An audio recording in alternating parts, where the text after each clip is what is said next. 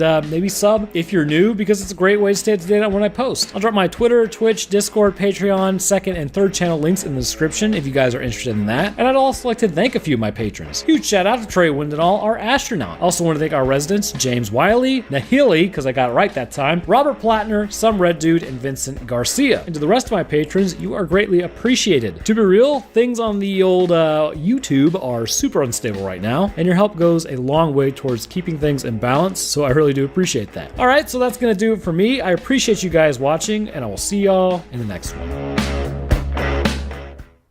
Per usual, let me tell you about the Purple channel, Roanoke Games. I'm about to exclusively start streaming over there, as long as I don't get banned by a deer human, so if you want to come watch, link is in the description. As humans have evolved on Earth, we went from being a mid-tier predator reliant upon the safety of treetops to the apex species on the planet capable of really having no naturally occurring predators in a relatively short amount of time, concerning geological timescale. The day our ancestors decided to pick up a rock and hurl it, the other predators around us were basically like, no, you can't just destroy our evolutionary race and make claws and teeth useless, to which we responded, haha, rock and club go smash. Now that I have affirmed I am part of the Cool Kids Club concerning memes, this is actually the reality. Human intelligence allowed for us, the nerds of the animal kingdom, to develop artificial power, allowing us to overcome every other species, and unless we are caught out in the open with our guard down and no way to defend ourselves, the only real animal that we have to worry about are other humans. Enjoying the most pronounced version of this protection, a group of parents paramilitary soldiers, likely in a form of special forces or really mercenaries, were sent into the jungle to rescue humans from other humans. While there, however, they end up running across a predator species known as the Yautja, which are larger, stronger, and more deadly than any other human. So in today's episode, we will be talking about the predator from the 1987 movie Predator. I make this designation because there have been a lot more predators to come to light since time has kind of, passed, which we will discuss their specific morphology as a subspecies and where they appear to have arisen from since the Yautja initially left their home planet. So let's get to the lore and morphology of this absolute beast of an animal and find out how it was able to overcome all but one in this episode. So we have probably all seen Predator. It's essentially one of the best movies out there concerning aliens hunting humans in my personal opinion, but in case you would like a quick summarization, then you know that we gotta do that. If you want to skip past that point, I'll put a timestamp up on screen, so head to that point to get to the biology, but alright, I'm gonna drop you into it. From the beginning, we start out with the arrival of Dutch and his team in the jungles of Guatemala. Told by Dylan, a former friend and ally, that the cabinet members and senators have been taken hostage by a group of militant guerrilla fighters, they are to be dropped into the jungle by helicopters and basically told good luck. While moving through the jungle, they stumble across the remains of a U.S. Special Forces group, or Green Berets. Flayed down to their skeletons, it's clear that they are dealing with some bad dudes, but seeing as this looks more ceremonial in how they were found, the team is confused and disgusted by what they see. Continuing with their mission, they eventually find a group of guerrillas deep within the jungle thanks to Dylan's information. After witnessing one of the hostages being taken out, Dutch orders the team into position so they can begin their attack. Being the sexual Tyrannosaurus that Dutch is, he straps some C4 to the running truck, creating power, and then drops it off its blocks. It runs into the camp and the raid is underway. Once finished, it becomes clear that there are no senators or hostages anymore. Dutch confronts Dylan and is told that they were set up to get them out there so that they could retrieve this intel. He is told that in a few days, this would be over the border and would be out of their reach. Their mission was also to retrieve the military operatives, however, but they were all ended before they could get rescued, so the mission was only a partial success. And this is also much to the dismay of Dutch, considering that he actually knew some of these people personally. After the conclusion of the raid, a girl named Anna was captured, who was the final remaining guerrilla, and decided to keep her alive to get information so they would take her back to the extraction point. After they leave, we get our first look at the Predator's hand as we see it picks up a scorpion and examines it using thermal image. As they move through the forest, things begin to quickly happen. Hawkins is the first to go as he is stabbed by the Predator's arm blade and picked up into the trees, where he is hung upside down for later trophy acquisition. While searching for Hawkins, Blaine goes out into the jungle where he finds an animal moving across the ground. He turns his back on what he thinks is safe, but then is hit with a plasma bolt center mass, which blows out his spine, lungs, heart, and ribcage, ending him instantly. Enraged by the fall of his friend, Mac initiates a firefight with the creature and ends up wounding it. This causes it to bleed with a fluorescent green blood. After injuring it, the creature runs off to begin suturing and tending to its wounds, showing that the animal is clearly not of this planet. Dutch still believes that the gorillas are responsible, but Billy is adamant that the perpetrator is not human and is met with skepticism. As night falls, the group decides to make a camp and then set up traps along their campsite to ward off whatever is out there. As some of the traps are set off, Mac ends up taking out a wild pig by mistake, believing that it is actually the creature. Predator then comes in to attack the group and then takes Blaine's body, utilizing the confusion brought on by the pig. Dutch then realizes that it is using the trees to travel, which has completely negated their perimeter traps. Attempting to catch the creature with a net the next day, it ultimately and momentarily succeeds, but during this point, the creature is able to escape, injuring Poncho in the process. As it runs off, Mac and Dylan go after it. Mac crawls through some underbrush before being spotted by the creature and having his brain case pretty much caved in by a plasma bolt. Dylan is left alone in his pursuit, which would spell his undoing as a plasma bolt severs his arm. Turning around in one final act of defiance using his other arm that's still intact, Dylan attempts to take out the creature, but due to its speed, it is able to get in close with a stab. It lifts Dylan up in the air and then he meets his end as well. With the group dwindling, the remaining members make a break for the extrication site. During this, Billy decides that it's probably a good idea to square up on this thing and removes his handheld, brandishing only a machete. Only moments later, a scream is heard, marking his end, and then shortly after that, Poncho is then ultimately ended. The Predator would go on to wound Dutch, and before Anna could pick up a handheld and fire upon the creature, Dutch kicks it out of her hand as he understands only attacking this thing means that you're deemed a challenge. And considering Anna has been unarmed, Dutch then orders her to get to the chopper so that she can be extricated. I know, my Arnold Schwarzenegger accent is completely on point. The Predator then pursues Dutch into a river where the cloaking device is interrupted by the waters overwhelming the circuitry. As Dutch is dropped from the waterfall, he climbs back onto shore. He enters an extremely muddy part of this area that completely coats him. The predator then approaches the area that Dutch is in, but doesn't seem to be able to spot his heat signature due to this encasing of mud. Realizing that this can be used as camouflage, Dutch begins to craft traps and offensive measures. All the while, the predator continues to collect its trophies from the mercenaries it had taken out and that had fallen. Dutch lets out a yell to lure the creature back in and starts to fire as the final battle begins between human and alien. Dutch disables the creature's cloaking device and inflicts minor injuries, but then falls into the river, losing his mud, and then is pinned by this creature. The predator recognizes that Dutch is a much more worthy opponent, and due to its honor-bound nature, discards its mask and plasma caster. A hand-to-hand fight ensues, but it becomes quickly apparent that even though Dutch is an absolute monster himself, the being from another planet is much stronger and much more resilient. Or is it from another planet? We'll get to that soon. Severely injured, Dutch retreats back to a fallback point, which is booby-trapped. Upon the predator entering the burrow to finally finish off Dutch, it ignores his taunts of "Come on, kill me, I'm right here!" after it finds a sharp protrusion above its head. Thinking it's found one of his traps, it walks around the other side. Dutch then manages to crush the creature using the trap's counterweight. Picking up a rock to continue the fight, it's apparent the predator has been bested, but the predator does not want its technology to fall into the hands of humans and just basically rage quits. Activating its nuclear option, it detonates the device in its forearm. Prior to this, it begins laughing maniacally as Dutch takes off trying to get out of the blast radius. After it self-destructs, the helicopter shows up to take Dutch away, who's beaten and dispirited but alive. So, all caught up in how the aliens just completely murk us. Alright, good. So let's get into that sweet morphology, because the origins of this species make sense considering how they appear and evolved on their home planet. So the first thing that should be known about the Yautja species is that it's very old. There is some evidence-based origin and a speculative one, and from this we can kind of gather its age. The speculative one should likely be discounted, but it is interesting nonetheless. So the Yautja body is one designed to breathe a similar atmosphere to that of humans, but is different to some degree. The Yautja prefer atmospheres of 1% more oxygen and 4% more nitrogen. This may actually explain their strength to a degree as well, but we will get to that in a moment. And it also might explain the blood we see. So considering their blood is green in color, I would have to assume that unlike us, their blood is copper-based. Copper is not as efficient at carrying oxygen as iron is concerning hemoglobin connections with oxygen, but it is still entirely a viable option for an evolving species. In fact, a lot of animals on Earth have copper-based blood. Mollusks have been known to have this evolutionary trait, but more interestingly, arthropods in particular. Why is this interesting? Well, let's get into an overall look of this creature. An average Yautja is an imposing monster, standing roughly 2 to 2.8 meters or 6.5 to 9 feet tall. These animals tower over humans who average between 5'8" and 6'4", with outliers on both sides. A Yautja is also built like a dump truck. This creature is covered with muscle and very little fat due to primarily its diet and lifestyle. A predator is essentially a nomadic creature going from system to system hunting the most dangerous creatures as a rite of passage. The Yautja are also known to be omnivorous, although it is not seen in the Predator movie. The face and body of a Yautja appear to be a blending of creatures. So on this planet, insects were first concerning complex multicellular organisms. These insects existed in the water for the most part, but as time progressed, some turned into fish, while others kind of just crawled out of the water. There was a time in Earth's history where the atmosphere had more oxygen, and during this point, massive arthropods hunted lizards. Eventually, as oxygen waned, this would cause the opposite to take place, as what tends to happen in an evolutionary race. But looking at the Yautja, it appears to be like both. The skin of a Yautja is scaly. The hide is extremely thick, able to withstand wounds that would outright end a human. It bleeds a green color and is able to be sutured quickly. The skin is also apparently acting as a way to take in heat. Metabolically, due to the skin and preference of the Yautja to seek out warmer areas, and its ability to resist extreme heat such as boiling water, the Yautja likely evolved on a planet that was extremely warm, if not scorching. This may mean that the creature is somewhat cold-blooded, much like a reptile on Earth. So in the immortalized words of Dutch, the Yautja is one ugly motherfucker, because when it removes its mask, we get a good look at what it looks like. And I gotta tell you, I agree with Dutch. The mandibles on this face look like that of arthropods, and for some reason, on each side of their face, these hinge heads can open up a portion for seemingly some unknown reason. Now, it may have been a specific type of animal they could have eaten from an evolutionary standpoint that they needed these extra set of mandibles, but for any other situation, it doesn't seem necessary. A regular mouth with fangs can be seen, showing that yes, they do in fact eat meat and probably the prey that they eventually take out. The Yautja also internally have an ability that may seem strange, but it actually is just a form of sight like you or I. This creature has its own version of sight, which helped it hunt down prey. Behind its yellow or green eyes that typically will be the morphological trait of a Yacha, it seems that a red-like infrared coloring is how they view the world. Able to detect the body heat of animals, this is their main view. Now, likely on a superheated planet, other creatures would have a cooler body temperature, so they would appear kind of more blue or black in its field of view, and everything around it would appear red, which makes sense why in the jungle, if it's 98 degrees and humans are 98 degrees, it does actually have some issues spotting humans under those conditions. But the mask that the Yacha wears kind of gets around this issue by giving it infrared sight all the way up to ultraviolet. But once removed, it becomes much less able to block out the surrounding heat of the jungle to see humans. Now, infrared sounds pretty odd, right? Well, snakes, blood-sucking insects, fish, frogs, all can actually see in infrared. And it's interesting that both of these variants are either reptiles or insects, isn't it? Coincidence? I think not. On top of the head exists what appears to be dreadlocks, but in reality, these are sensory organs. These organs are actually rooted in Yacha culture. As they grow, adornments are added, which can be extremely painful. And because of this, I can only assume that these organs are sensitive to pressure changes within the environment and are used to almost feel around them due to airwaves. But what do these dreadlocks report to? Well, the brain, obviously. The intelligence of a Yacha, as to be expected, is quite pronounced. Due to the trials and tribulations on their own planet as they evolved, possibly under more extreme conditions than that of Earth, this means they may have been tested more than humanity was. This led to the strongest and most intelligent to survive. Their written language appears to be a system of dashes, but this has apparently served them well considering they achieved spaceflight and have interacted with humans in the past, which will be discussed in its own episode. But what is intelligence if the brain case and body are fragile? The skeletal structuring coupled with the musculature of the Yacha is staggering. Not only are the bones longer, leading to more biomechanical force being able to be imparted, but the muscular connections and thickness of the bone themselves allow for the Yacha to pull some interesting feats. The muscle mass on the body allows for the Yacha to jump 3 times its height and climb as if it were not currently being affected by gravity of the planet that it's on. This muscular strength likely stems from the higher oxygen levels the body usually enjoys. With more oxygen, even with less efficient methods at carrying that oxygen, this would mean that the muscles could grow larger and contract harder. This over time would have led to thicker bones to accommodate this growing muscle mass. But what does this boil down to? Well, during the fight with Dutch might as well have been fighting like 3 of himself. The bones are strong enough to handle the Yacha jumping down from heights over 10 times itself and weighing 250 to 350 pounds or 113 to 159 kilograms. This is thousands, if not hundreds of thousands of newtons of force. This would pulverize human bone and snap them like twigs. Yet the Yacha regularly operates under these conditions and does combat with much more lethal animals than Homo sapiens, basically just gonna beat the living crap out of us. Essentially, the Yacha is a creature that if you took all human strengths and none of the weaknesses and then multiplied it by like 100, you would get them. These strengths have made them the dominant life form that humanity knows of so far, and even in groups, brief encounters outnumbering this creature, this alien is able to outmaneuver and outmatch any well-conditioned human. But how did it get like this then? Well, there are 2 main lines of thought as to where the Yacha originate from. The first is more evidence-based due to their physiology, and the other is more speculative, but also has a chance of being correct under the right conditions. So I know I just said the first, but starting with the latter, let's start by saying this. Earth is old. Sometimes we don't realize that this rock has been around for 4.5 billion years, give or take a few hundred million, and you can't even really conceptualize that much time. It's actually impossible for humans to see that number and understand it. There's actually a video on It's Okay to Be Smart. They did basically a timeline of the planet by pulling a giant piece of string and then showing where markers were along the way. I would absolutely recommend going and checking that out because it will kind of give you an idea just how old this planet is. But we also like to think, apart from all that we are the only sapient creature that's been on this planet. But then the question is, how would we even know if there was some a few million years ago? Looking at human structures from even a few hundred years ago, there is almost nothing but rubble due to the weathering of time. And this is potentially the origins of the Yacha. The idea goes that they originated from Earth hundreds of millions of years ago, and possibly even perhaps billions. Around the same time, insects and reptiles were battling each other for survival, or I guess I should really say amphibians were battling each other for survival. A species arose on Earth that was strong and violent. Through trial and error, much like humans, they clawed their way up to become the dominant species. That said, they wouldn't stick around on Earth, and there are 2 hypotheses as to why. The first is that the Yacha were picked up by a superior species that was already spacefaring at this point due to their potential, or at least seeing their potential. The species would be trained and brought into the fold and given technology which may explain their tribal nature, even now, yet access to monumental technology. This line of thinking is interesting as it would put them squarely into the era where Earth Earth was stifling but had high oxygen content. It would also put them around the era where it's possible that the insects and amphibians still had a living relative as a missing link, which they may have actually ended up being. The second thinking is, considering they arose so long ago, the species progressed, formed their own space program, and continued to advance. Eventually, there were no more challenges on Earth, so they left to hunt the cosmos for bigger game. A species like this would have to be used to challenges, considering that the giant beasts like dinosaurs were roaming the planet, depending on how long they stayed on Earth for. This would also explain their physical toughness, as if they weren't imposing or able to survive, they would have been eaten. And another strange thing to note about the possibility of all of this is that females of this species do actually produce milk, meaning there appears to be some mammalian traits as well. And this may also explain their fixation on Earth as a target, seeing as it used to be the old stomping grounds and now another species has evolved to live there. The second assumption, which was the first one I mentioned, is that, and this one makes a little more sense to me personally, despite them sharing characteristics with species of this planet and being carbon-based life forms themselves, this is not to say that this couldn't have happened on other planets, meaning that they have come from other planets. The planet the Yautja appear to be from is known as Yautja Prime. Yautja Prime is an unforgiving, rocky planet with very little vegetation. Boot, the climate is extremely hot, which may be why the Yautja also prefer to hunt in warmer climates of Earth. The atmosphere is similar in composition to Earth, with a little more oxygen and nitrogen. This would indicate that carbon-based life forms could form there, much like on Earth. Wherever they came from, whether it be from a more primitive Earth or from another planet entirely, this has led to a creature that is much stronger and older than humanity. Ultimately, this means that humans will likely remain prey for these creatures despite the sapience intellect humans have, or at least until we actually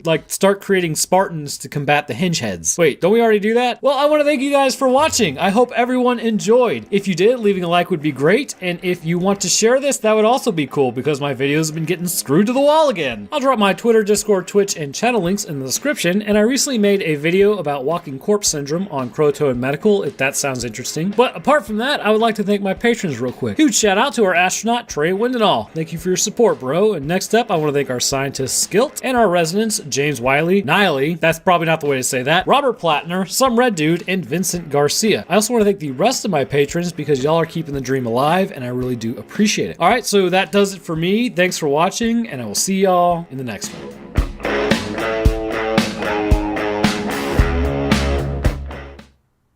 What happens when you take a perfect evolutionary monster that's also a hunting machine that survived the destruction of its planet, rode an asteroid into our planet, survived that impact, and then pin it against the squishy Earth bodies? Well, complete and absolute destruction of most ecosystems, and including in that, the destruction of our own society. And subsequently, A Quiet Place Part 2, when that comes out, which is actually confirmed, humanity has been knocked back on its heels, which is far better than any other animal. These perfect predators that touch down from space are merciless machines as they work through the planet, adapting and eradicating all life. However, what gives them this ability to survive these countermeasures, and how might humanity yet overcome this species? Well, let's discuss that in today's episode. So as per usual, I will put a timestamp up on screen if you would like to bypass the summary of the plot, but if not, I will get you up to speed. So let's drop into it. So first off, this movie is an absolute nightmare. If you don't know, A, I'm clumsy, 2, I snore, and D, I have tinnitus. To be absolutely quiet would be maddening, and I for sure would have been annihilated the first night after I fell asleep. But then again, I would have been spared from the constant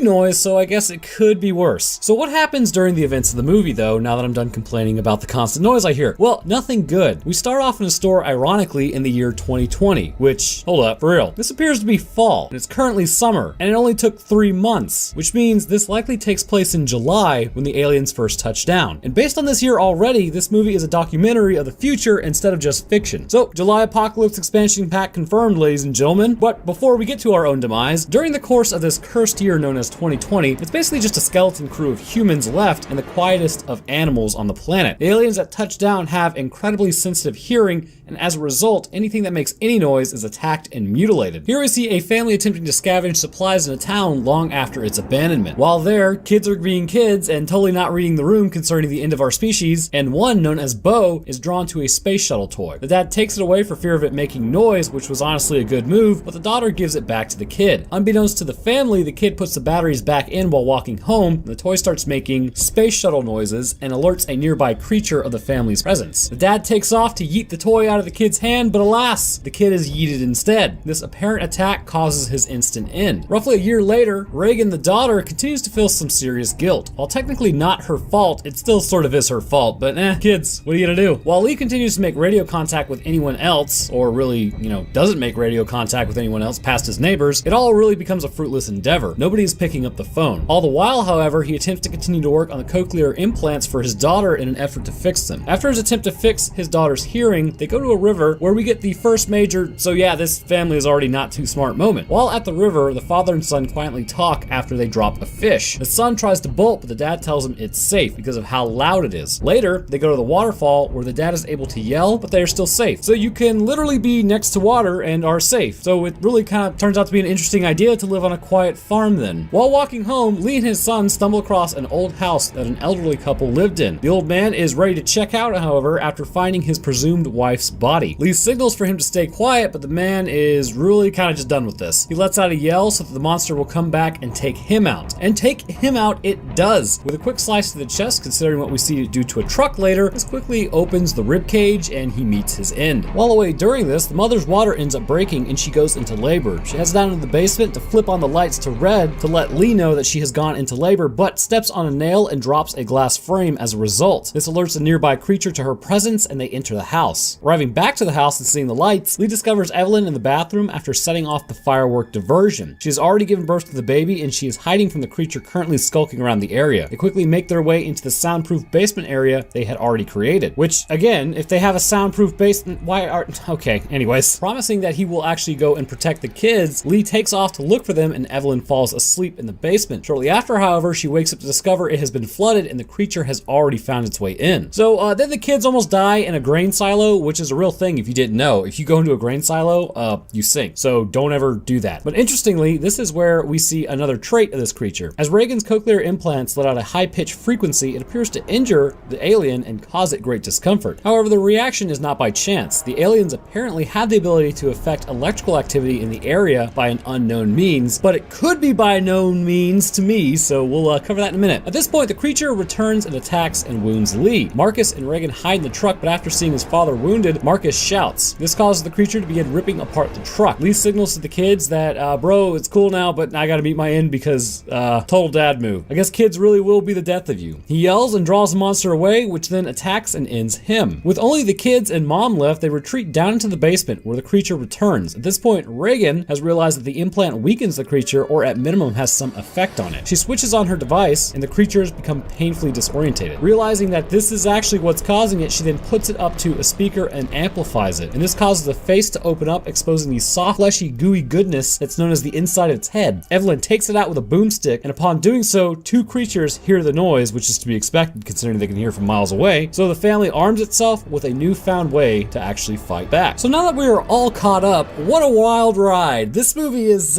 interesting to say the least, but there are some serious plot holes and downfalls. I mean, if humanity only had spears at our disposal, I would probably be inclined to believe this is possible, but we literally have armor-piercing rounds. But we'll kind of cover that, but let's first get to the biology, and then we can tear apart the premise here. The size of this creature is actually not that much taller than a human. It stands roughly 6 to 7 feet tall, or about 2 to 2.3 meters tall, and due to its emaciation, I wouldn't put this thing over about 300 pounds. It's a marginally humanoid creature that looks mildly emaciated to boot. They are stated to be an evolutionarily perfect animal, and this means they're able to adapt to any environment, no matter the atmosphere composition or lack thereof, temperature, presence or absence of light. It really doesn't matter. They can exist and thrive in any condition. The aliens do not possess eyes to hunt, but instead hunt by sound. The large ears they do possess under the armor allows them to interpret the clicking noise that they emit, so I would have to assume this is probably a form of echolocation, meaning that they can somewhat see their surroundings and can find you if you don't stay still as well. On their exterior, they possess impenetrable armor. This chitinous material appears to be about 1/3 to maybe even a 1/2 inch thick and is apparently immune to all forms of penetrative countermeasures. Because of this, they fear no animal on Earth. This armor can also be shaped. On the front limbs of this beast are claws several inches in length, which is able to rip apart humans like tissue paper as well as trucks from what we have seen. This armor also acts as a tremendously strong barrier to the outside. Considering they come from a different planet and are basically just space herpes for worlds, they would need to survive the confines of deep space. And they are able to do this, and in turn survive an impact onto a planet. This barrier also protects from extreme heat and cold. In Internally, this creature is massively powerful and insanely quick, able to traverse miles in a matter of minutes and destroy vehicles as well as grain silos. These beasts are able to easily overpower defenders and attackers alike. Also concerning internal metabolism, it appears as though they don't have a need for energy in a traditional sense, which again is just kind of one of the most dumb things I've ever said, but like I said, we'll get to that. Instead, these creatures are able to hunt much better than anything on Earth, but with that said, they do not eat their prey. Instead, they mutilate them and leave them. So starting with the feet, we see that this creature has a stump-like appendage, appearing less like a specialized land organ and more like an afterthought, which may explain everything later. The structuring of the leg, however, is much like that of the predators on Earth, digitigrade and able to support their weight appropriately. Moving up to the hips, we see that it has a pelvis much like a human. Moving further up, nothing is too notable concerning the chest or abdomen except for its overall emaciated look and armor plating. Flanking either side of the chest are two large front limbs. These limbs serve as the main offensive lever. Much like animals on this planet, this creature has an elbow and a wrist. However, the actual carpal bones are much more elongated and the phalanges are tipped with chitinous claws several inches in length. Again, these will be completely adequate at slicing open anyone who makes any noise. Moving up to the head, we see that the only vulnerability that it has or that we know of is the overlapping chitinous plates. When trying to listen, these will open up, revealing the face underneath. Here we see jagged teeth in all directions, several inches in length. No eyes are present, but on either side are large fleshy ears meant to take in information and hone to its location. So we need to discuss internally what is going on with this thing. As we know, this creature does not eat prey. It simply hunts and destroys it. So is it really hunting at all? Well, based on its complete lack of nutritional intake from humans, as made mention by the people who created this thing, it appears to be a territorial creature more so than a hungry one. This would mean that internally this creature must have something at its disposal, and I believe that to be its own means of energy production without the need for outside consumption. And this also is made known by the fact that when these aliens first came across on the asteroid that hit Earth, that would have taken millennia and probably longer than that to actually get here. All the while, the few on the chunk of rock would not have likely been eating one another or anything else. However, because of this distance, it isn't likely they're receiving energy from light type of deal. First, because being in the cold, dark recesses of space indicates that there is very little light, if any at all. Second, because of the actual physiology of these creatures. Because they don't have eyes, their evolution on their original planet was likely well past the habitable zone of their star, or at least what's considered habitable for humanity. Their ability to resist extreme temperatures and their lack of eyes would indicate, at least to me, that they were presumably like confined to a moon or planet further out from their parent star. This planet or moon would likely have been frozen at the surface with water, but due to the internal temperature of the planet, it's likely allowed for water to be liquid further down. In fact, I believe one of the moons of Saturn, is it Io? It might be Io. Anyways, this moon is presumed to have water that's liquid underneath the surface, but it's going to be straight up pitch black down there. But that's kind of why I theorize this. Again, with no eyes, this would indicate that darkness is how their evolutionary traits would arise. Visible light is something that a species and life form in general would take advantage of. Instead, due to their frozen world, sense of sound would be preferable. Now, sound works above and below water. In fact, it does travel faster and further in water, but it still works in air as well. These creatures would likely have evolved in the dark, frigid waters of their world, and I'm just working with what they gave me, but they could likely come up to the surface, say if it was in an elliptical orbit around their sun. So an elliptical orbit may thaw out the planet at some point during its revolution around the sun. We can see the results of this as they have the ability to run on land and are quite effective at it. However, where they really shine in their ability is to swim. It is known that after landing in Mexico, North and South America were hit the hardest first, but shortly after that, these creatures spread throughout the ocean and began making landfall in other areas and taking over the local population. We also see how seamlessly this creature slips into the water in the basement and maneuvers around without disturbing the surface. Another reason why I believe this creature was from the depths of the ocean and hunting more out of territory than sustenance is once again its metabolism. We know deep down in our own oceans there are hydrothermal vents. Here organisms are able to live without sunlight or food and instead use chemicals coming from the vents for this food. Likely these creatures from space would do the same, or even still may have some unknown method of eating, because during their stints up on land, I don't think hydrothermal vents are that present, and they're definitely not present on our planet concerning on continents. Another trait that appears to be otherworldly but actually rooted in reality is this creature's ability to be affected by high frequency and electrical signals. First, the high frequencies can damage the creature's hearing, sort of like a person getting flashbanged. This will send them reeling backwards and ultimately knock them unconscious, likely due to a runaway amplification within its perception organ. And that sounds weird, but have you ever been sitting there just minding your own business and then your ear goes really quiet and then it just does this weird E noise for like 30 seconds? That is essentially a self-replicating signal within the hair cells within your ears, and then your body gets it under control about 30 seconds later. So it can be assumed, at least with the hearing of these aliens, that maybe they don't have the ability to get that noise under control at certain frequencies. And the electrical interference may seem weird, but actually there are creatures that have that on this Earth. First, we see that electric eels, and that's pretty much the standard, their ability to generate electricity could have an impact on the field around them, but more importantly, and probably more likely, is like how the sharks have the ability to perceive electric signals. This organ is known as the ampullae of Lorenzini. These tissues are electroreceptors and can help them detect electrical fields around them. But it sounds odd, but it's actually not. Because when mussels work, they generate small electrical fields, and that's how sharks can find prey. So it would appear that the aliens may have a version of this, except way beefier. The electric field they look for may have likely been from a larger animal on their planet, and as a result, the small electrical fields of humans go unnoticed. But this field the alien puts out is able to affect the conduction of electricity within the house at certain points, causing the lights to flicker on and off. So here we have a creature with impenetrable armor, doesn't need to eat, appears to not be able to breathe, can resist temperature variance that would drop a human, can detect from miles away just by sound, and appears to be straight up unstoppable. All this led to every military within 3 months completely giving up trying to destroy these things, and in turn, this led to the collapse of society and likely bunkers being flooded. And here's why I think this is absolute nonsense. First, good lord, the biological plot holes. So let's discuss armor for a second. Chitin is a naturally occurring material grown by biological organisms. The issue with that is, however, too much and the creature is stiff, too little and it's brittle. Somehow these creatures are immune to all forms of countermeasures. So just good lord, no. Let's discuss what a 50 cal actually does. An armor piercing round can literally punch through a 1.3 inch thick of solid steel. On top of this, it has the added effect of compression waves which liquefy muscle, bone, skin, whatever. That much force imparted into this creature over chitin only being what, maybe a third of an inch thick, means that the compressional wave is still being imparted into the body, meaning that each hit is creating a bubble on the other side of that armor, even if it doesn't punch through, destroying that area of the body. And this is why even if you're wearing a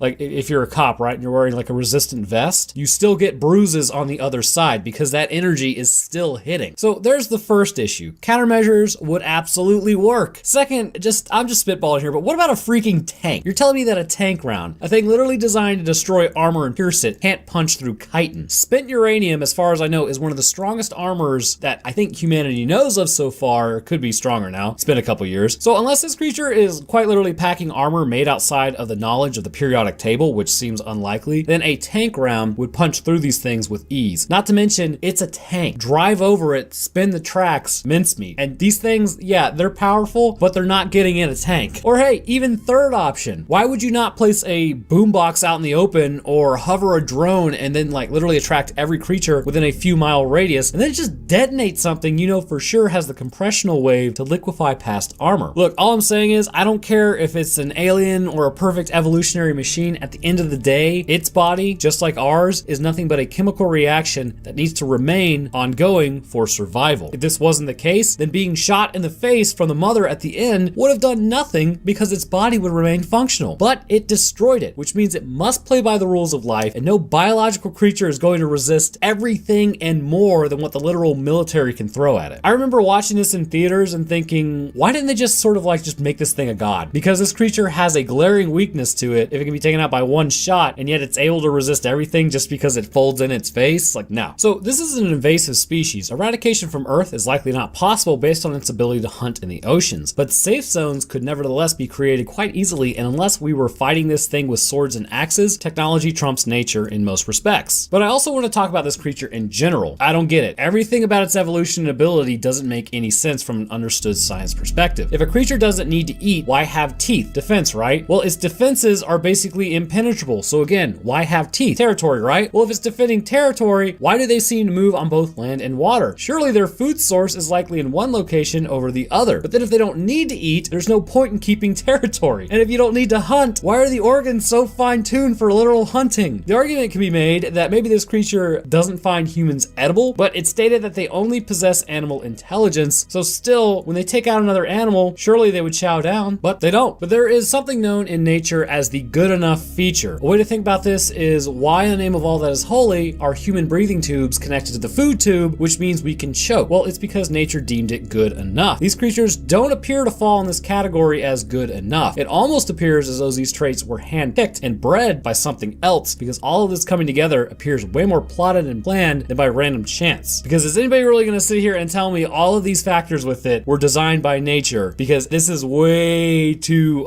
great to be just good enough. But who knows? Maybe we'll see in A Quiet Place 2 the quest to seal up plot holes.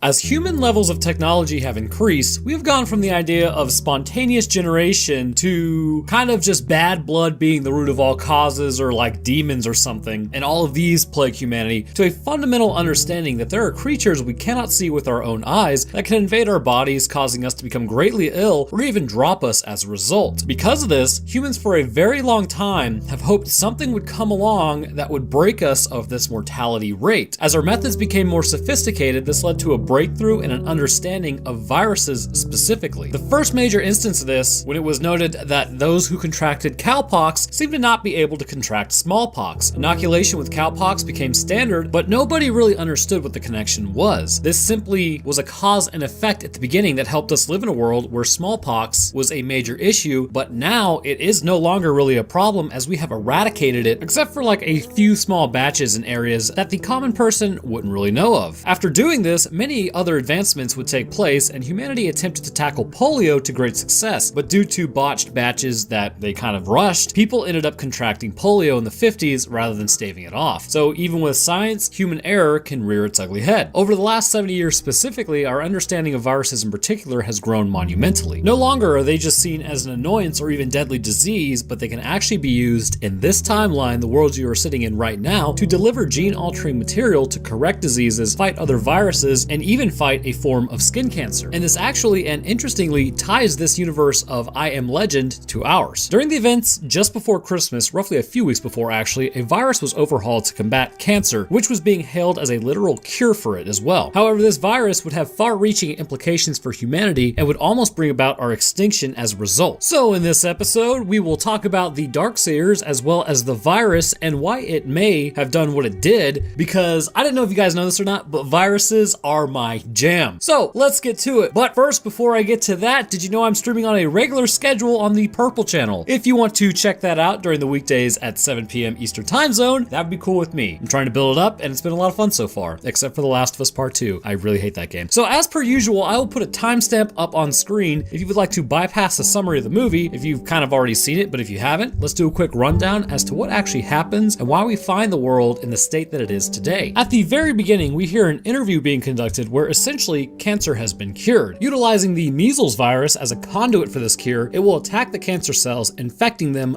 bursting them, but also making the body more aware of the cancer that is there. Everyone seems pretty jazzed about it, but it's not meant to last. Immediately, we see a deserted ruins of Manhattan and a man hunting for food with his dog Sam. It's quite apparent that this whole city is abandoned. There's no pockets of survivors, no bandits, just U.S. Army virologist Lieutenant Cole Robert Neville and other wild animals. Attempting to keep his sanity, he continues through the mundane life in this post-apocalyptic world, talking to mannequins at a store, watching recorded TV news broadcasts, the usual. During these events, we see that in his basement, he is actively working on a cure for the cancer cure that has ransacked the entire planet. Some of the lab mice appear to have had really no effect brought on by the different compounds Robert was working on. Others seem to have just completely dropped because of it, but one in particular began having a reaction. Pupillary reaction to light, less aggression, and lower temperature. Seeing that this was a potential cure, Robert called it a day and then set off to go hunt some food. Here we get a flashback of what was going on and where his family went. In an attempt to get off the island before the lockdown hit, they arrived at a group of people also trying to do the same thing. The military is scanning everyone to make sure the infected do not get off the island, and after scanning Robert and his daughter, they are cleared. However, upon scanning his wife, she is quickly deemed as infected. After Robert's guards raise their rifles to the other side, an altercation almost breaks out until Robert pulls rank and demands another rescan. After clearing her for heading to the chopper, we see in the flashback the effects of the virus is already spreading. One mother can be seen with blood coming out of her eyes as a result of her infection, and this is a sign of things to come that will be explained later. After getting on the helicopter, there is some confusion as to what's going on, and a helicopter ends up crashing. When this happens, it hits the helicopter that Robert's family was on, and they are immediately ended in the process. As Robert continues his hunt, it leads him to begin chasing a deer with Sam. The deer panics and then runs inside of a building to escape, with Sam closely following. Robert freaks out, knowing that the Darkseer players typically prefer the safety of buildings during the day. Moving into the building, we get our first quick look. Moving through the building methodically, we see him shine a flashlight on a group breathing quickly and apparently sleeping. Moving out of this area, he ends up finding Sam hiding underneath a table. He looks over and then finds that a Darkseer is currently eating the deer that ran in. It shrieks at him and begins the attack. Taking off in a full sprint, this creature is quickly on Robert's tail. As he runs, Sam breaks off through a dog-sized hole in the wall to the outside. Robert, however, is forced to jump through a window after being attacked, which in turn brings the creature outside. And we see that even though it is not in direct sunlight, the creature writhes in pain in the mere presence of light and then is quickly ended after just a few seconds of being outside. Robert, upon finding this group, sets up a snare trap and then gets a female in the process. If only it were that easy. Bringing her back to the basement, which is pretty messed up sentence I just typed, he begins injecting what I assume to be the cure that was based on the lab mice. It seemingly works for a moment as her core temperature starts to drop and her breathing begins to return to normal. However, after a yell, she crashes out and her heart stops. Robert injects what I imagine is adrenaline into her to get her heart restarted, or likely a compound used by paramedics to do the exact same thing, which in turn restarts her heart, and she returns back to infected status. Deeming it a failure, he stops for the night. The next day, as Robert is driving around, he notices that Fred is standing out in the open. Well, Fred is a mannequin from the video store, so what the hell is Fred actually doing out here? Completely losing his mind over it, Robert starts screaming this at Fred and asking if he's real. After having a mental break, he steps in a puddle to which the car next to him drops off and then snares his leg, knocking him unconscious as it brings him up. Coming to, as his watch alerts him that night is coming, the sun fades and a lone male who presumably set the trap for Robert with the infected dogs shows up. The sun provides some safety momentarily, keeping the dogs at bay, but eventually they get past. A fight ensues and this causes Sam to get bit in the process. After getting home, Robert injects Sam with a cure, but it appears that it's too late as she shows signs that she is turning and he is forced to choke her out, which ends the poor quadruped.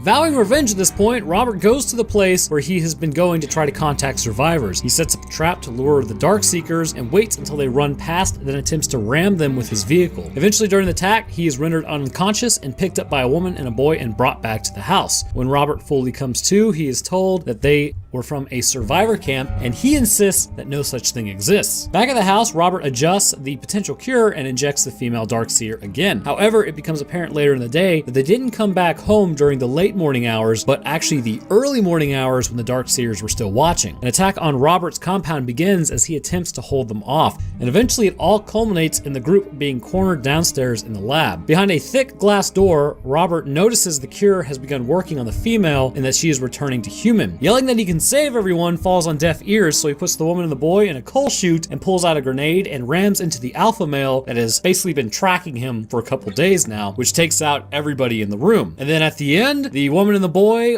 go back to their survivor camp and it is a real thing. But there is an alternate ending which is way less depressing, but still kind of depressing. Upon realizing that the alpha male just wants his mate back, he apologizes and returns the female back to the Darkseer. Seeing as these creatures do actually have high intellect, the alpha male leaves with his group and Robert looks upon all the pictures of experiments that he did with remorse. He then decides to leave the area and go back to the survivors camp, seemingly giving up on trying to cure this disease. So first thing we need to cover is why did this go so horribly wrong for humanity despite the best intentions and the fact that to some degree it did actually work during the trials? Well, the human body is a fickle thing. Things that affect you may not affect me and vice versa. For example, I am a carrier of flu. Due to specific genes that I have and likely my blood type playing a role in it, when I catch a virus, I am less likely to show extreme symptoms. So I've actually never really displayed any symptoms of the flu. I mean, I get a little more tired than normal, but no fever, no body aches, no headaches, just a little tired. And this is after being tested and confirmed that I did have the flu. So I've been told though that the flu is bad, but I've just never really experienced it myself. For others, the flu can be deadly, which is why medicines like Tamiflu were invented. But the moral of this story is,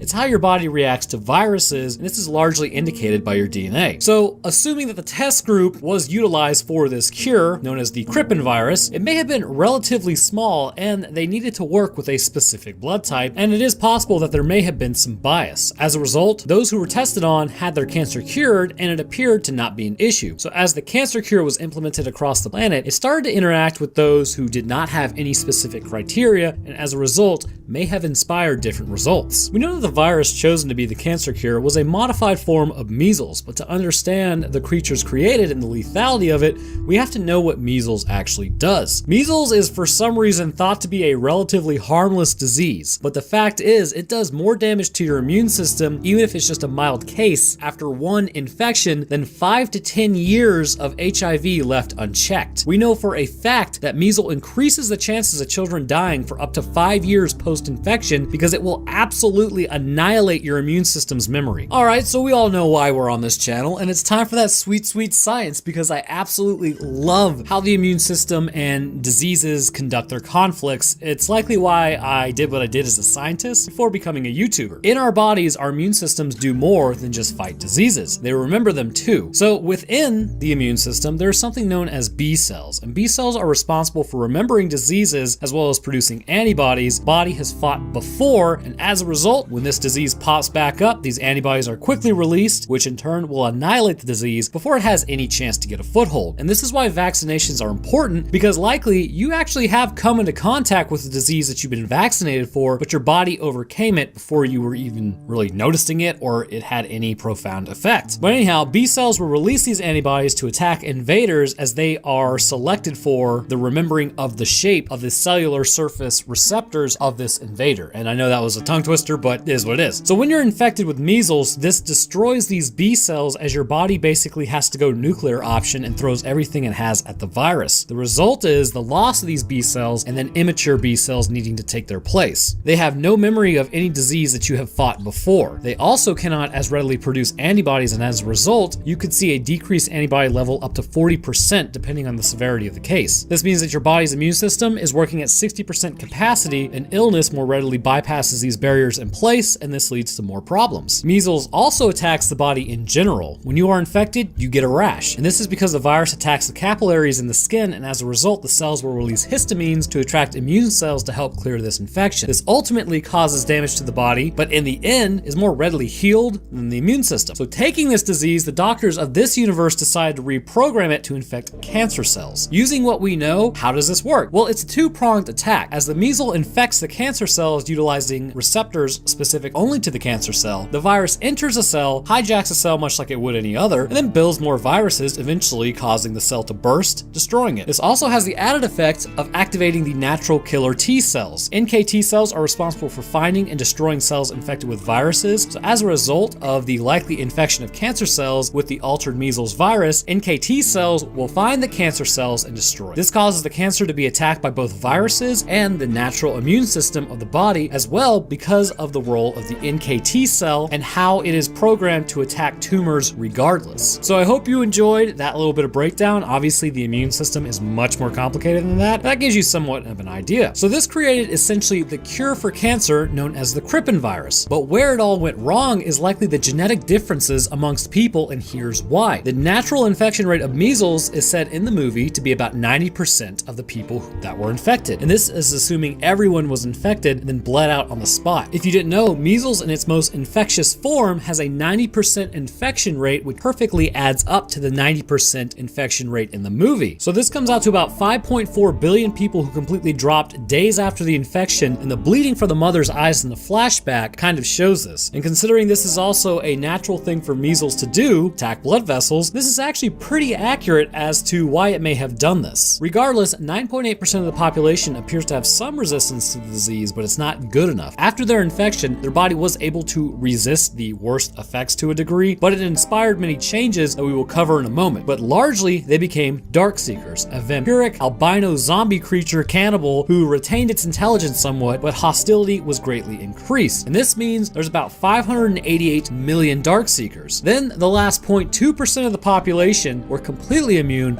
or may have just been carrier status. This left only about 12 million normal human beings who presumably became food for the Darkseekers. This small group would likely have been extremely scattered and very unaware there were any survivors, much like Robert was. So why the spread of numbers amongst humans like this? Well, presumably once again, it all appears to come down to how the body reacts. We know that measles can affect blood vessels. Likely also for this cure to work, the virus was changed to bypass any previous vaccinations, meaning that a 99.8% infection rate was acceptable as a medicine. So vaccination status wasn't a factor, which again points to how the body reacts versus some outside influence. Those that were susceptible to measles like normal, now infected with this form of, I guess, super measles, had the effects happen as normal. As their blood vessels were attacked, it didn't just stick to the capillaries, but instead likely went on to the larger vessels, such as, the aorta, for instance, and began attacking everything, which led them to quickly bleed out. The eye scans were likely to look for damage to the ocular capillaries, since those were very sensitive to damage. This would show infection status quite quickly and reliably, as long as you didn't have like a pre-existing condition. Those who were dark seers were sort of like middle ground. And when I say middle ground, what I mean is the virus likely still attacked their blood vessels, but considering B-cell selection with a virus as random chance, these would have been, depending on how you look at it, fortunate enough to keep the virus somewhat at bay, but this appears to be a continuing battle in the body. So let's get a look at dark seers and see what the result is for those who remain alive but infected. The list for symptoms is quite lengthy. Externally, we see that the now infected are suffering from a form of albinism. As a result, all skin pigmentation appears to have been lost, and this loss means that UV radiation is no longer effectively absorbed by the melanin, which in turn makes them susceptible to burns quite quickly. And because of this, dark seers shockingly seek out the darkness. Being forced into this nocturnal lifestyle is how they stay alive, because even moments outside, we see they suffer and succumb to this detrimental effect. But due to their nocturnal lifestyle and likely destruction of blood vessels within their eyes, leading to potentially issues with the retina, this has caused the pupils to remain dilated to bring in as much light as possible, which makes them even more susceptible to the light outside, inducing great pain within the eyes. And I conclude that this may be the result, as when we look at the gums on Samantha as she changes, the blood vessels almost seem to enlarge and inflame, which would cause problems with delicate tissues. Another symptom for the infected is hair loss. Hair is the result of fast-growing cells, and under times of extreme stress for the body, hair can be lost as a result. And here, we can see it's more present than ever. Internally, this person is an absolute mess. The stressors put on the body would likely decrease lifespan by a considerable amount. So first, let's talk about the actual infection. We see that this person was infected, and when they were, they undergo a lot of physical changes, but on the inside, they are more profound. The blood vessel dilation, for instance, would likely cause the brain to experience a consistent migraine-like pain. Again, this would be important to stay out of the light as a result, but due to the infection, the meninges within the skull would also swell as the body continues to fight this disease. So fighting this disease also means that the brain is somewhat in control as to what's happening, and because of this, the body temperature is roughly about 40 degrees Celsius or 104 degrees Fahrenheit, which is an extremely high fever. This constant state of infection and such a high temperature would also make them delirious. This, coupled with the meningitis, may have the added effect causing them to be more aggressive due to the added pressure on the brain of this person, which is actually cited as an issue with meningitis now, or it can be. Either that or you're just kind of knocked unconscious. Basically, anything that messes with your brain has a lot of varying effects. But this heightened state of pain would also have the added benefit to release adrenaline. It is known that dark seers have adrenaline constantly being dumped into their system. This has given them super strength and increased senses, but it has a secondary effect of increasing demand for oxygen. And we see most dark seekers are hyperventilating as a result of this increased demand. So now you may be wondering about the albinism as well, and I too kind of wondered this, but it's actually pretty simple when you realize that measles has a tendency to go into the capillaries of the skin, and this causes a rash. So it's not too hard to imagine that it may be entering the skin cells at this point too, and when there, it would alter the DNA, and because of this, melanin production is affected until this creature becomes pale white as a result. Those who remained immune or just carrier status all appear to not just be infected. Whether they are or not really kind of seems irrelevant. Their bodies just do not display any of the symptoms. This may be entirely possible, believe it or not. So an example of why it might be possible is due to the bubonic plague a long time ago, which still exists today. Some Central Europeans are now resistant or outright immune to HIV as a result because of the mutation concerning the Delta 32 allele. The virus can no longer attach to the cell, and as a result, it cannot infect person. Now, HIV can adapt because it mutates very readily, which means it might be able to attach to other receptors, but essentially after the bubonic plague rolled through, the co-receptor that was above the cellular surface is now partially underneath the cellular surface, so it can't really attach that well. But again, it might be able to go with another receptor. But it's likely that the 0.2% who are immune, going back to the Crippen virus, have some sort of cellular receptor that the virus cannot attach to. Therefore, they can only be eaten and never infected. What's also interesting is that this disease has the ability to jump species. Whereas humans were susceptible to both the airborne strain and direct body fluid transfer, animals appear to only be infected by direct body fluid fluid transfers, as when Sam was bitten by an infected dog that the Alpha had, which shows why the virus was able to span across the world so quickly, because it's in the air and in the fluids. It appears that animals such as dogs may only be susceptible to fluid transfer because of the close proximity to human, which resulted in continuous exposure to the virus, which means it was able to mutate or adapt to some degree for another receptor on a cellular surface. Which, you know what that means, right? That the 0.2% likely could in the future become infected if they remain exposed for long enough. But should they keep their distance and also allow for enough time to pass, those infected would likely start dropping just from old age if they don't reproduce, because they actually can hunt, and then they can kind of retake the planet, albeit this would be a massive genetic bottleneck. But maybe one day we'll get I Am Legend 2 Electric Boogaloo, which explores this idea. But until then, I want to thank you guys for watching. Leaving a like would be awesome if you enjoyed, and subbing is a great way to stay up to date on what I post. So we passed by 300,000 subs last week. I appreciate the support, guys. Guess we'll keep this thing going until we hit 1 million, shall we? I'll drop my Twitter, Discord, Twitch, Patreon, and other channel links in the description if you're interested in that. And I'd also like to thank my patrons real quick. Huge shout out to my 3 astronauts, It's Not a Spoon, Trey Windenall, and AVC. You guys are awesome, and I want to thank you for all the support you give in this channel. And I would also like to thank our lone scientist, Skilt, for his stellar support as well. Thank you, man. And to the rest of my patrons, you guys are greatly appreciated. Paying back these student loans is always fun, and with your help, it's going a long way to make that possible. So thank you. All right, so that does it for me. Let me know what you guys thought down in the comments, and I will see y'all in the next one.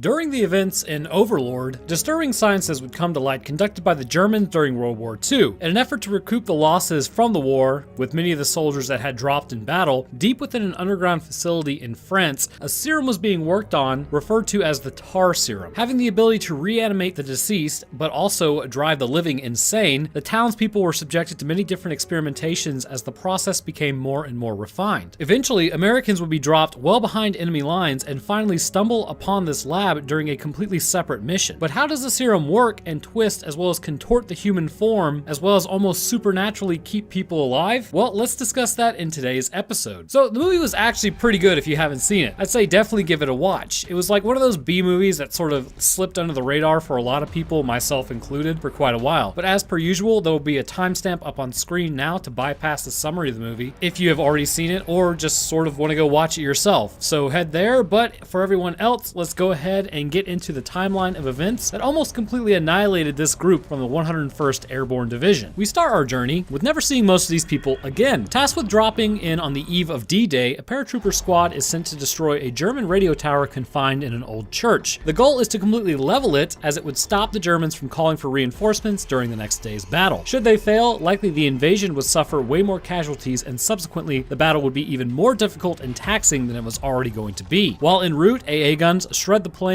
on their approach. Many of the paratroopers are KIA in that moment and never even make it to the ground. Eventually, while just about to jump, the plane is sheared in half and everyone is thrown out. Falling to the planet, Private Boyce is able to get his parachute open just in time as he crashes into the water moments later. After freeing himself and retreating into the nearby woods, he sees his sergeant get annihilated by a patrol group. About to attack, Corporal Ford stops him, saying that he was already dead when he hit the ground. They make their way through the woods and meet with the remainder of their squad. While hoofing it towards the village, they end up coming across a minefield where Dawson is immediately blown to pieces mid-sentence. Leaving just 4 of them left, they will eventually make it to the village. The village is an absolute cluster, completely controlled and inundated with German patrols. The 4 remaining Americans take refuge in the house of a woman named Chloe they stumbled across in the woods. Living with Chloe is her 8-year-old brother Paul and her really gross-looking aunt, which we'll see in a moment. As the Americans explore the house, Boyce runs across the aunt, who is heavily disfigured by the German experimentations. As they plan out what they need to do to get to the tower, eventually one of the German patrol leaders enters the house, and with it, also his patrol members. Cornering Chloe and threatening her younger brother with the same experiments that disfigured the aunt, Boyce can't stop himself and charges in to put a stop to this. Because of these actions, this forces Ford to begin an attack, which ultimately results in the restraint of Waffner, the German patrol leader. After, Boyce leaves the house looking for Tibbet and Chase at the rendezvous point. However, while sneaking around the outskirts of the compound, he notices German soldiers burning disfigured civilians in droves against a wall. Getting a close look at them, you can see that their skin has become inflamed and most of their hair has been lost as well. While trying to hide, Boyce is chased by a dog and jumps onto a truck carrying bodies into the church. Getting out of the truck, Boyce enters the compound, which, how in the name of all that's holy does he not get seen by like the driver before opening the door? We may never know, probably because it's just a movie. While carefully moving through the base, he happens upon not only the radio operating room, which is his primary target, but also the secret laboratory where the Germans have been performing their various experiments on villagers involving a mysterious serum and a large pit filled with whatever appears to be almost like black tar. As he moves through, he sees the power of this serum in action when he stumbles across a person kept alive who is nothing more than a spine and a head. How she is able to speak is actually biologically impossible. I just want to point this out. We'll kind of discuss how the nerves can be affected, but this person would obviously meet their end extremely quickly, but it is creepy nonetheless. Moving through the compound, he comes across another paratrooper who is captured alive, Rosenfield. Pulling a long implant out of his abdomen, he limps him through the compound before ultimately cracking open the sewer system and escaping, but not before grabbing a sample of the serum contained within a syringe. Heading back to Chloe's house, Tibbet and Chase have already returned. Ford proceeds to beat the living hell out of Waffner to get information on what's happening at the church, with Waffner not giving up any of the information that is desired. Ford proceeds on with the torture, stating that you have to play as dirty as them if you want to win. So after the facial reconstruction, Chase is sent upstairs to get Waffner ready for transport. While Chase cautiously approaches Waffner, Waffner is able to overwhelm him and then begins wildly firing around and then ultimately hits Chase in the chest. And this would lead to his end momentarily. Here we get our first look at kind of what's going on. In a moment of bad ideas, Boyce injects Chase with the serum, which at first, this shocks Chase back to life. He asks for water and then crushes the canteen with his hand. Upon standing up, however, things are not really looking that great. The serum works its way through his body, contorting and twisting him, all the while snapping bones. Chase screams at Boyle, questioning to him what he did to him before Ford takes him out momentarily and then finishes the job a few moments later. Seeing what the serum does, Waffner makes a run for it, and in the pandemonium, a patrol shows up to investigate the chaos. Waffner has half his face blown off, and the patrol is ended on the spot. Waffner then escapes with Paul back to the lab as Tibbet and Rosenfield launch a frontal assault as a distraction. Inside the lab, Waffner injects a serum which has not really been tested on living patients, which gives him a great strength and still some control over his mind, though this would be fleeting. While the frontal assault happens, Boyce, Ford, and Chloe all enter the base using the sewers. Planting the charges, Chloe then runs off to find her brother before being chased and cornered by an infected, and she's forced to use a flamethrower on it, which is actually pretty metal. She leaves the base, and all while this is going on, Tibbet and Rosenfield are pursued by base defenders. Tibbet is injured grabbing Paul, and Chloe takes out the remaining Germans attacking. Inside the base, Waffner has fully transformed into a super soldier, basically. Throwing around Ford like a rag doll, he eventually picks him up and puts him on a meat hook held up by his sternum, which, if you don't know, would be incredibly painful. Boyce attacks, but then is flung through a window in the process. During the chaos, it is revealed how the serum is made, which we will talk about momentarily. Seeing as the only thing that can really be done against the monster is to play just as dirty as them, Ford injects himself with the serum, giving himself super strength in the process and healing his wounds. He then attacks Waffner, fighting him just long enough for an oxygen tank to be ruptured, resulting in an explosion. This sends Waffner into a tar pit heavily damaged, which, unfortunately, this sends his mutations further off the rails, and Boyce begins to carry Ford outside. Ford says he can walk and then locks the door behind Boyce, separating the two. He then says neither side should possess this power and then lights the charges just as Waffner climbs out of the pit along with other infected arriving to help in the fight. The entire place is then decimated after the charges are set off. The radio tower falls and the laboratory is destroyed. After Boyce is questioned by a superior officer about a rumor that there was a laboratory down there, to which he responds it was just a tower and a radio room. D-Day, as in our timeline, is ultimately successful and nothing is ever dug up. Alright, so probably a good place to start is, where does the tar serum seen in Overlord come from? Well, as we know from Waffner spilling the beans inadvertently or really just monologuing, this particular tar, as it's known, comes from underneath the town. As mentioned, it has always been down there, and only recently had the German army discovered an actual use for it. Now, I don't know if you know much about World War II, but back then, Germany was basically getting pressed with greater and greater pressure back into their homeland, and the soldiers were falling left, right, and center. So, in an effort to reclaim some ground, Germany, as in our universe's Germany, started doing some really strange things with tons of rumors flying around about different sciences that were kind of being dabbled in that they really shouldn't have been, and this was all in an effort to recover. Ultimately, it wouldn't be enough, but in this universe's Germany, they had gone with the idea of building the perfect super soldier, one who could be brought back after grievous and ultimately lethal wounds, one that could be raised and be much stronger than the average man, and to this, they utilized this tar serum. The tar was injected injected into the chest of this person and would ultimately have some fairly strange effects. So next, let's cover the effects of these injections and how different stages of life would inspire different results before we ultimately discuss what this stuff may actually be made out of, which actually may line up with what we see. Which, I mean, that's kind of why you're here, right? To watch me use science to explain what seems unexplainable. So how is this stuff made? Well, first, as we have seen with the villagers, everyone is collected on a needed basis. Humans are then placed into pods where it seems they will ultimately change and mutate. After being added, this tar is then placed with these people inside of the pods. And as the tar invades their bodies, a secretion begins to escape from their bodies and then fill the bag. This secretion is then collected, and this is the current stage at which the German scientists were at. After accumulating these dark secretions, it would appear as though it may have been refined somehow. And likely this refining process was actually separating the raw tar from the secretions that the body had, so a filter would be used. Once refined, it would then be ejected into the chest of the individual, but only when they were deceased. Upon the injection, harsh muscular contractions can be seen in the cadavers, activating long since ended muscles. From here, it appears as though the injection may take a few moments to actually spread throughout the body and take over the cadaver entirely. Once that is done, however, the person is able to move and react to stimulus. There does appear, though, to be different ranges of movement dependent upon who was dropped and when they were dropped, and also potentially if there was still brain activity, as well as what happens when someone who's still functional and living is infected. Before getting to those differences, let's first discuss this stuff and what it may actually have been, as this will help us understand later why differences appear in those who are deceased versus those who are living based on infection patterns. So what is this tar serum actually? Well, considering these secretions from the human body, what it does to the body, and where it is located, my money is it being on a fungus. Sounds pretty strange, right? Well, actually, there's a ton of clues as to this being the case, up to and including general location. Seeing as this material is found underground in a place that has allowed it to really kind of mix with water, this is where I believe the name tar comes from. It is simply a fungal bloom within water that is being used on people. So what sort of fungus may it be? Well, look no further than Entomothora muscae, also known as puppeteer fungus. Never heard of it? Well, imagine it's sort of like cordyceps except for fruit flies. This fungus is fairly devious, but also has an interesting aspect as we learn more about it. Essentially, upon the infection of a fruit fly, this will cause the fruit fly to ultimately begin some strange rituals upon sunset. Known as the sunset dance, the fruit fly will then climb up to the top of a stalk or leaf, or really anywhere it possibly can. But what's most interesting about it is that the fruit fly will begin to act strangely, almost as if it's combating something in its own head. It will show it desires some other action, but then will continue on to be puppeteered almost towards some other goal. And that's just entirely creepy. After sunset, the fruit fly will then outreach its tongue and fluid will be secreted, which then bonds the tongue permanently to the structure. After a few hours, the battle inside is lost and the fruit fly will meet its own end. But the invasive fungus is not done yet. Now, it is hypothesized that there is a specific molecule released within the fruit fly, and that is the controlling factor. The fungus is not poking at a piece of its brain, but quite clearly has control over the nervous system. This is shown as the fly's wings spread outward and finally settle at 90-degree angles from its body. Throughout the night, the fungal stalks will begin to exit the carapace of the fruit fly and almost appear like cotton on the body. When this happens, the time is almost right. Now, the fruit flies are known to climb up on leaves and stalks in the morning to warm themselves. Upon sunrise, other fruit flies will do this as normal, except one fruit fly has stayed the night. When the sun warms up the flies, the stalks will then fire out fungal spores that will embed themselves into neighboring flies, infecting them in the process to begin this entire life cycle all over again. It's also known that male fruit flies will still mate with female cadaver fruit flies, which ends up infecting the males as the female is just sitting there. So with the puppeteer fungus in mind, why do I believe it to be just this? Well, first, the secretions that are put out by the body. As a pod human is infected with the tar, the same molecules from this fungus seem to be released. The serum itself is nothing more than these molecules, and we can see that this is like a collection of tar and molecules inspiring differences within the human body for a few reasons, one of the biggest ones being that the human nervous system may heavily be affected. The tar would also affect the skin of a person, changing them to become disfigured. We see this with the ant and the townsfolk that have been abducted by the Germans. They likely are not completely infected, but their skin would permanently have the fungus within it, secreting these molecules. The second reason I believe to be this fungus is because of what we see with people infected in general. The time frame apparently plays a huge role, and I believe it comes down to the brain. So here's my generalized thinking on how this fungus infects and then changes. To someone who has been deceased for a while, the fungus and molecules work its way inside, activating the nervous system. Now, after about 10 minutes, the human brain is completely fried and without oxygen. This means that the human element to these soldiers are long gone. Instead, they are driven driven by the fungus entirely as it manipulates the nervous system, restarts the heart if the tissue is viable, causes muscles to take back up chemical differences and begin contracting. And we see with these soldiers who have been deceased for a while, they walk more slowly and it looks more ungainly than a normal human. Not to mention, when Boyce stumbles across the severed head and just spine, the head is still able to move the jaw, and that would really be more just muscular contractions, and it keeps repeating the same thing over and over again, which let's have just a little bit of reality here. The lungs are gone, so the head would not be talking at all, but in theory, maybe the jaw could still be moving. We see with specifically Chase the results of a recently deceased brain that still had some activity being infected with these molecules. Likely, Chase went into shock and then flatlined out due to his injection. So close though to the post-mortem stage, we see that when he comes back because of the fungus, he still is mentally there for a moment. The reason it doesn't last long is likely due to blood loss. The brain likely still had a little bit of oxygen left, but when he mentions that somehow this doesn't hurt, referring to his wounds, this means that the nervous system is actually not relaying pain information, or the brain is no longer picking it up. Due to this, it is not his own molecules communicating, but a forced communication brought on by the fungus, which changes quickly with degradation to the neural tissue. As the fungus continues to override the body, it quickly begins pulling muscle and twisting bone in Chase specifically, and likely would do the same to other infected, which we kind of have seen. The biggest difference may be that those who were deceased longer have weaker muscle tissue because most of it has become necrosed, but Chase, being recently deceased, has stronger muscles. So out of the gate, he was able to crush the canteen with his own hands, showing that his strength had been increased. Again, this would end quickly as neural degradation increased to that of a completely deceased person, and the fungus would then begin to force the body to become more chaotic in structure and actions. Meaning that right at the beginning, Chase seemed human, but then as it went along, he started doing things that weren't quite human, and this is basically Chase's mind essentially flatlining while his body wasn't. The third reason I think it's a fungus and not some like ultra mega supernatural thing is how it affects the living. When Waffner injects himself with the serum, they had basically never tried it on a living person. Because of this, the results of it would be unknown. To his happiness, he remained in control. His facial injuries started lessening in pain and also seemed to be healing. His strength quadrupled and his durability was that of a superhuman. Essentially, he was superhuman. And the same thing with Ford after he was put on a meat hook. Upon his injection, he possessed more strength, could ignore his wounds, or had them healing, so he thought. And he could take Waffner on in open combat. However, what was actually going on inside their bodies, and why didn't they immediately change like the others? For this, we have to take a look at the living versus dead body. Obviously, with the living, the immune system is a major factor, and would likely be fighting the fungus, slowing it down to a certain extent. Meanwhile, the muscle tissue would still be under the effects of the fungus along with the nervous tissue. So because of this, the contractions of the muscle were much stronger. Again, I point out, humans only use about 1/3 of the strength we are capable of because our bodies would probably not enjoy being injured constantly by just movement. And this is why adrenal glands providing adrenaline can give us more strength, make us quicker, and because that's within us.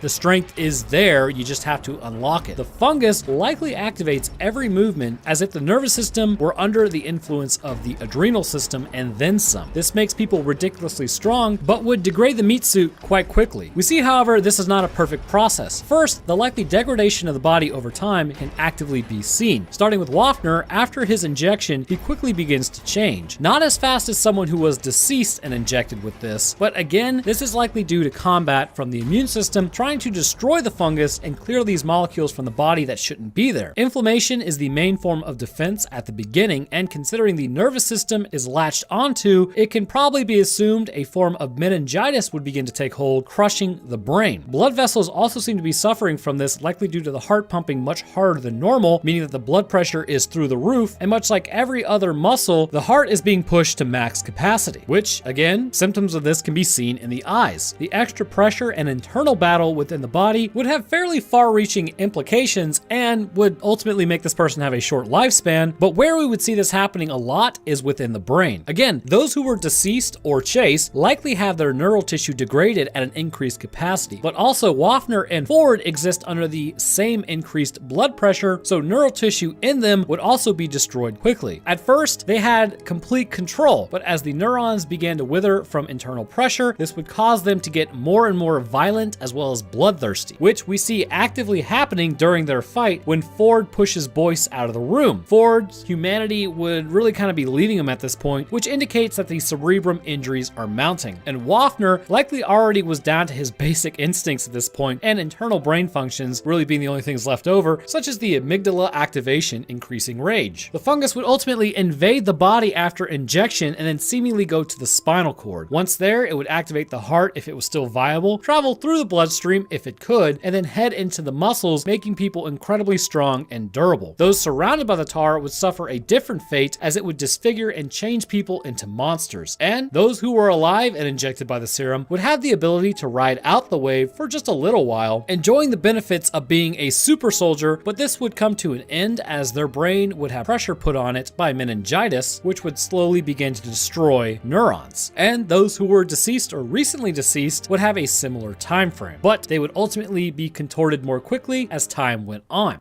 During the events of 2008, Japan messed up big time, and I'm not just talking about ahigao or octopi either, although it does have to do with the ocean and tentacles. Deep within the recesses of the ocean crevasse, a creature was discovered to be sleeping. This animal was monumental in size and would snack on whales and probably sharks to boot. In an effort to understand what it was, subs were sent down to study this mammoth beast. However, during these studies, they would inadvertently awaken it and unleash it on the planet. So today, we'll be talking about the Cloverfield monster known as Clover or Clovey. There's a lot of confusion about its origins and if it actually is native to Earth or not, so we will be going over that. We will also discuss the parasites that reside on its skin and what the effects they have on people are should they bite anyone, and good lord, it's pretty bad. Cloverfield opens up with one of the most happy and annoying couples I've ever seen in my life. Getting through the diabetes-inducing display of love, you'll actually notice something in the background, which will be the first thing we will discuss. During their ride on the Ferris wheel, way out in the distance